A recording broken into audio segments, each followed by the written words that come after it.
Salut à toi et bienvenue dans ce nouvel épisode, donc un troisième épisode hors série. Et pour cet épisode-là, on a la chance d'avoir Fab. Salut tout le monde. On va essayer de fabriquer, on va fabriquer un outil pour dessoucher que je te parlais dans l'épisode 4. Donc si tu ne l'as pas vu, je te mets le petit lien juste au-dessus. L'idée pour moi, c'est que ce soit Fab qui le fabrique et avec le maximum de clés que je lui donne. Voir les basiques, mais en partant de zéro. En partant de zéro. Ok. Bah c'est parti, on lance ça tout de suite. On lance ça, c'est parti. Après l'intro. Après l'intro.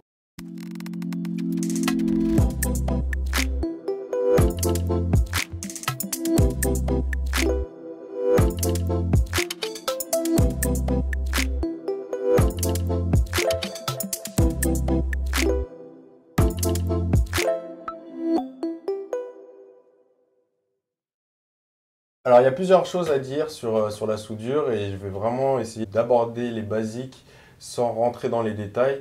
S'il y en a déjà qui savent souder, ils vont dire oui mais t'as pas dit ça, t'as pas dit ça. Clairement je vais juste affleurer les détails des bases pour que Fab puisse se débrouiller ou vous puissiez vous débrouiller avec quasiment rien. Donc là vous voyez il y a deux bêtes différentes, hein.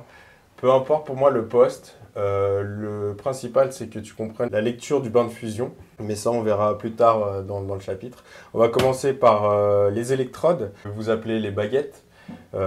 C'est pareil, hein, électrode baguette. Il y a plusieurs tailles. Donc, tu as le 1,6, donc c'est les diamètres en millimètres. Donc, 1,6, 2,5, 3,2, 4, 5, ça monte. En général, tu soudes en 2,5. Voire en 3. Pourquoi il y a des différences de diamètre sur les électrodes? Ça va dépendre de l'épaisseur de la matière que tu veux souder et ça va dépendre aussi des angles que tu vas utiliser. D'accord. Donc si sur une ferraille, si sur la ferraille par exemple, je te donne un angle ouvert comme ça, vu l'épaisseur de la ferraille, là on a un 8 mm. Si tu soudes à 90, enfin si tu dois souder une pièce qui est à 90 degrés, tu peux souder en 3,2 directement parce que là il va falloir… Parce qu'il y a de l'épaisseur. Exactement. Mais si je ferme cet angle-là, la baguette 3,2 va avoir plus de mal à pénétrer à l'intérieur. Ouais, donc comme tu as moins d'auteur, il te faut une baguette plus fine. Plus fine. Donc ça creusera plus à l'intérieur. Quand je dis creuser, c'est fusionner, hein. Donc ça creusera plus à l'intérieur pour faire ta première passe. Donc il y a plusieurs passes selon l'épaisseur que vous choisissez. Et après, tu pourras faire ta deuxième passe en 3,2 parce qu'il y aura plus d'ouverture. Ok, d'accord. Okay. Ça marche. Sur tes électrodes, est-ce que tu sais pourquoi il y a un enrobage, ça s'appelle, autour de la tige en ferraille? Donc à savoir que ça, c'est de l'acier carbone, c'est le même acier que ça. Celui-là, d'accord. Aucune idée, non. En fait, ça permet de protéger ton bain de fusion. Comme ça, lui, il a le temps de se créer et se former avant de commencer à s'oxyder. Oui, ça s'oxyde parce que c'est en contact avec l'air. L'air et l'eau, parce qu'il est dans l'air. Ok, d'accord. Donc c'est vraiment pour protéger ton bain de fusion. Alors ensuite, on va parler des EPI. Donc il y a plusieurs types de cagoules, comme celle que Fab porte. Donc celle-ci, c'est une manuelle. Donc tu as un écran avec un indice, mais je ne vais pas rentrer dans les détails, mais pour la soudure à l'arc, donc qui est ce procédé-là, tu peux souder entre 10 à 13. Moi, je conseille fortement de commencer à 13. Là, ton écran, il est à 10. 10, ouais. Mais ça dépend de ta vue, en fait. Ça dépend de plein de choses. Plus tu vas descendre dans l'indice, plus ça va être clair. D'accord, ok. Moi, j'ai une très bonne vue. Et si je mets à 10, c'est trop fort pour moi. Je suis obligé de plisser des yeux. Il faut que je soude à 13. Peut-être que toi, ça te conviendra parfaitement. On verra. Mais on va découvrir. Je ne conseille pas de descendre en dessous. En dessous de 10. Après, les indices dépendent aussi de ton procédé de soudure. Mais ça, on en parlera plus tard, peut-être dans d'autres vidéos. Dans d'autres vidéos, ça marche. Donc, il y a la cagoule manuelle et il y a une cagoule automatique. Donc, au moindre rayonnement UV, elle se teinte tout de suite. Et tu peux régler après la rapidité, le délai. Tu peux régler plein de trucs. Mais le basique, c'est que dès qu'il y a une étincelle, donc tu prends un briquet, tu appuies, boum, ça s'éteint. Enfin, ça s'active. Et tout de suite, en fait, tu peux avoir tes deux mains libres. Tandis que les cagoules manuelles, il faut déjà que tu prépares à peu près où est-ce que tu veux souder. Mettre le petit coup de tête pour descendre la cagoule. Et comme ça, tes mains restent sur place et tu peux souder directement. Donc, c'est une autre méthode. C'est plus pratique comme ça, mais ça ne change pas en qualité de soudure. Ça ne change pas. En fait, là, vous avez la manuelle à l'ancienne et là, vous avez l'automatique moderne. C'est ça. Bon, elle a un peu de borne, mais elle fait le boulot. Donc ensuite, une paire de gants. Hein. Essaye de ne pas prendre de synthétique parce que ça s'enflamme assez rapidement. Une peau retournée si possible. Donc tu as du vrai cuir ou de la peau retournée. Pourquoi la peau retournée? Parce qu'en fait, le poste à souder dégage des rayons X et UV. Et en fait, ces rayons traversent plus difficilement la peau retournée que tes tissus. Donc pour te protéger ta santé, il est mieux de porter soit une grosse veste de soudeur, soit au moins un tablier en cuir de peau retournée. Tu peux le faire sans, il n'y a pas de problème, mais c'est conseillé. Maintenant, la partie réglage du poste. On a l'ancien. On ne l'a pas testé, hein, on va voir s'il fonctionne et s'il est possible de souder avec. Moi, je doute pas, les anciens postes, en principe, c'est super solide et ça fait le boulot. Il peut qu'il se dérègle, mais en plus, on n'a aucun réglage dessus. Il y a plusieurs branchements sur son poste, je trouve ça génial. Donc, tu as le premier branchement 1,6, il est écrit. Donc, 1,6, c'est la taille de... Des baguettes. Exact, ou de l'électrode. L'électrode.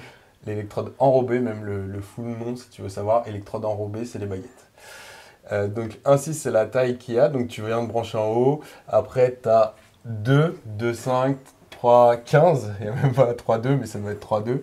Et en fait, selon où tu te branches, eh ben, c'est pour la taille de ta baguette. Donc, tu l'as jamais testé encore? Non, jamais testé. Ce sera l'occasion. Exact, donc on va voir ce que ça va donner, s'y fait ou pas. Ou sinon, après, tu as des versions un petit peu plus récentes.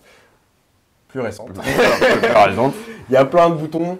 Honnêtement, c'est parce que celui-là peut souder, il fait plusieurs procédés, donc il fait TIG, arcs et soudure pulsée.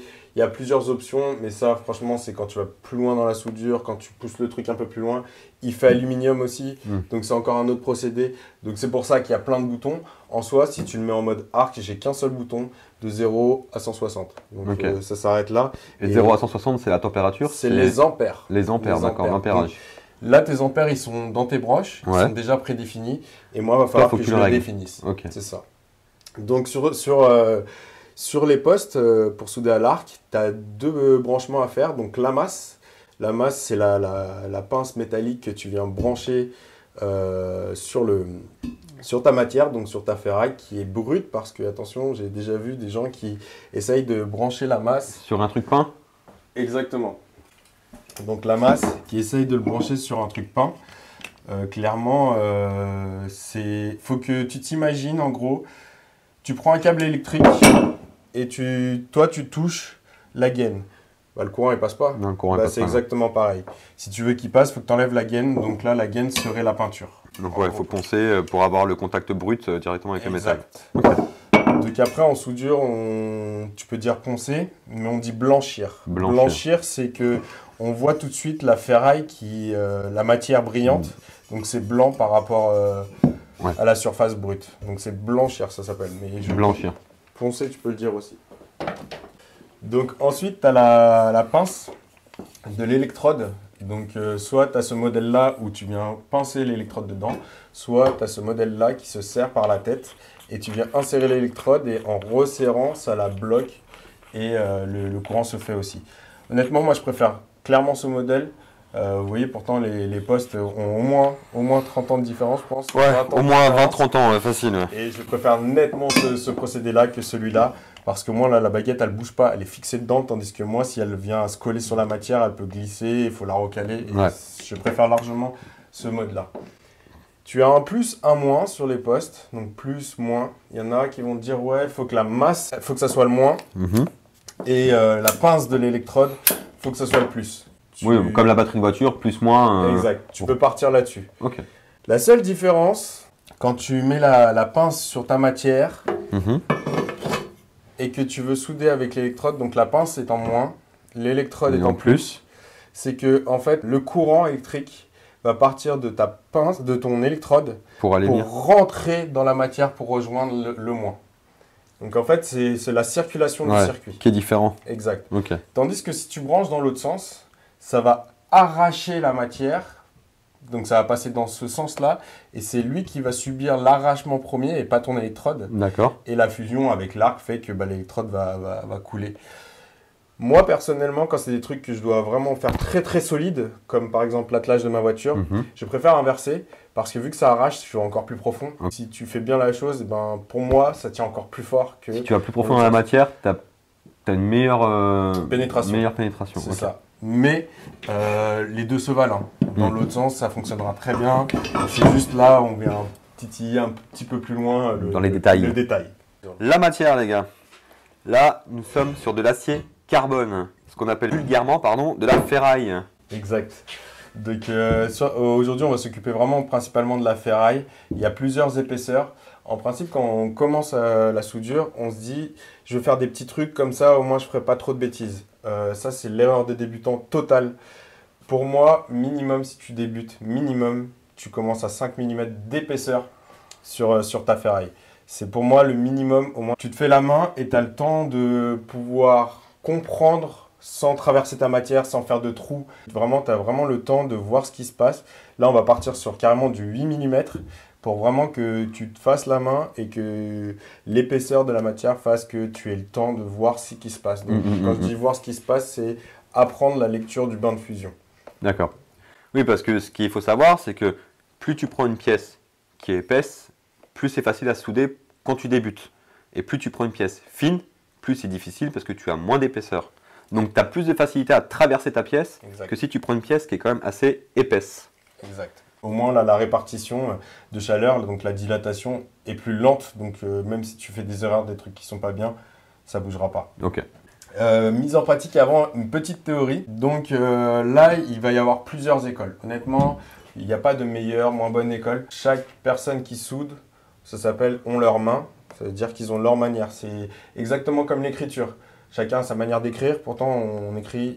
Tous différemment, mais on écrit tous la même chose. Exactement. Merci pour ce détail. Donc, la main de chacun dépend vraiment de soi et elle va se peaufiner et changer, s'améliorer à force de pratique. C'est comme tout. Tu peux partir sur 2 lignes. On va dire que c'est l'espace que tu veux de ton cordon. Donc, c'est vraiment de la théorie. Tu peux souder linéairement. Donc, en fait, tu places ta baguette en plein milieu et tu vas souder tout droit avec ta baguette. Si tu prends le temps, en fait, ça va s'élargir à force que tu passes et tu vas respecter cette ligne-là. D'accord. Après, il y a d'autres méthodes qui vont être, certains vont dire, il faut faire des ronds assez serrés. Donc, ce qui est marrant, c'est que déjà, à la craie, tu peux savoir si tu es régulier dans ton mouvement. Ou non. Ouais. Donc, tu peux faire des ronds aussi. Ça fonctionne, ça marche très bien. Tu peux aussi faire des droites-gauche. Droite, gauche, droite, gauche, toujours en étant serré. Le but de la soudure, c'est d'être régulier. Du moment où tu es régulier, ton cordon sera propre. Il y a plusieurs façons de souder. Ça dépend aussi de la largeur de ton électrode. Si mon électrode fait déjà ce diamètre-là, donc on dit que là j'ai fait 2 traits qui sont espacés de 3,2 et que ma baguette fait 3,2, tu peux tirer tout droit. Tout droit, donc, oui, bien sûr. Ça dépend de juste comment tu veux souder. Ce qu'on va faire en premier, les exercices, c'est qu'on va faire juste des lignes droites et on va voir l'écartement que tu dois avoir de ton électrode à ta matière. À la matière, d'accord. Donc après, il y a des théories. Il y a des gens qui disent oui, il faut 1 mm, il faut moins d'1 mm, il faut 2 mm. Chacun sa main. Il y a plusieurs méthodes. Donc on va voir la méthode qui correspond le mieux. Exactement. D'accord, ok, très bien. Tu verras la différence que si tu t'éloignes ou si tu t'avances, ce qui va se passer. Ok. Et on va voir aussi l'angle. Parce qu'il y a un angle à respecter avec ta baguette. Ça, encore une fois, pour moi, c'est de la théorie qui a fait ses preuves, hein, qui fonctionne.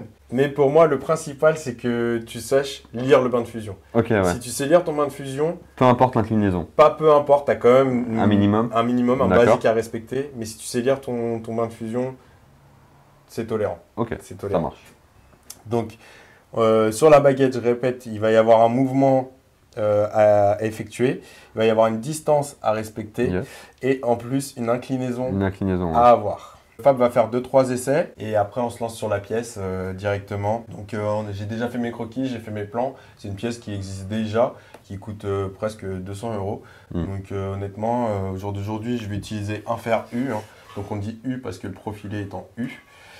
On commence tout de suite par les cordons d'essai et puis c'est parti. C'est parti. Bon les gars, c'est l'instant de vérité. Disjoncte pas. Bon. Disjoncte pas. Et donc là, je peux venir mettre mes câbles directement dedans. Ouais. Donc c'est celle-là. Ouais. Ok. Et 2 5 là. Ok, donc celui-là il fait les 2, 5, 3, 5 et 4. C'est Bah ça. le 4 il n'y en a pas de toute façon. Et ça je peux le toucher avec la main comme ça, il n'y a pas de souci. Pas de souci. Ok. Regarde ce que tu peux faire, sinon c'est... Hop là. Ok, d'accord. Donc Fab ne le sait pas encore, mais j'ai un autre chantier pour lui. Et s'il passe l'épreuve, eh ben, il aura le chantier pour... J'aurai le droit de m'amuser et de gérer.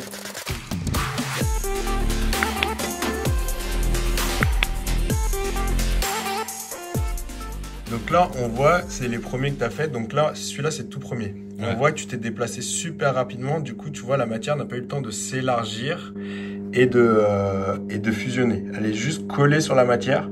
Elle est collée sur la matière.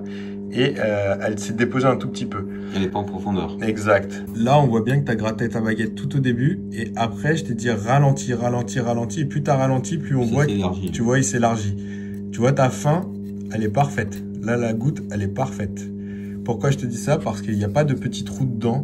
Il n'y a rien. En fait, elle est vraiment liftée. Tu vois, tu es sorti parfaitement. Parce que quand tu sors exactement comme tu rentres. Tu rentres par une virgule et tu ressors par une virgule. En montant, ok, d'accord. Pas forcément en montant, mais par une virgule. Histoire que l'étincelle, la dernière étincelle, elle soit progressive et celle-là, elle est parfaite.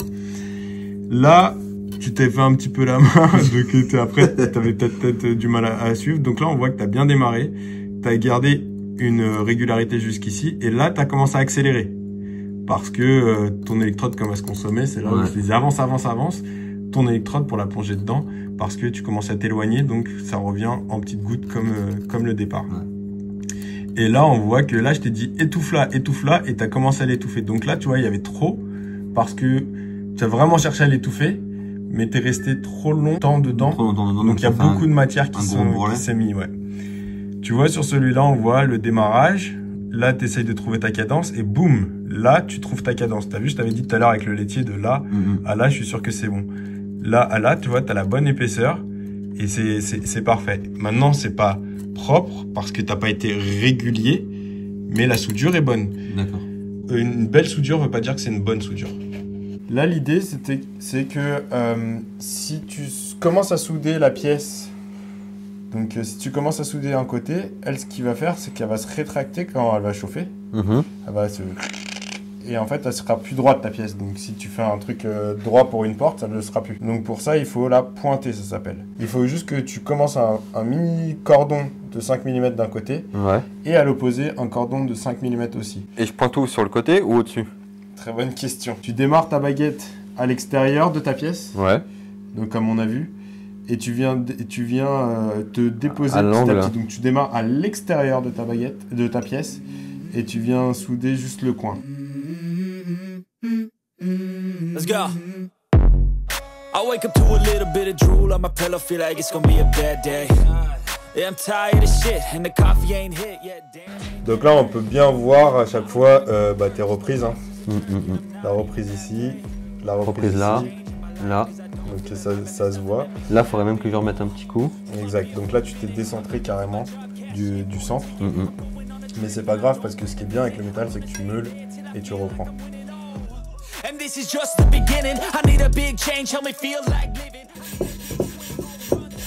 Donc, franchement, pour quelqu'un qui a jamais soudé, c'est quand même propre. C'est correct. Tu as besoin de régularité, c'est tout, mais de pratique. En vrai, le cordon que tu as fait, il nécessite même pas d'un deuxième passage, d'une deuxième passe. Parce que tu vois, tu es presque déjà assez large. Mais celui-là était vraiment nickel. Là, tu étais trop lent. Du coup, ça a chargé. Mais c'est pas grave. Putain, mais...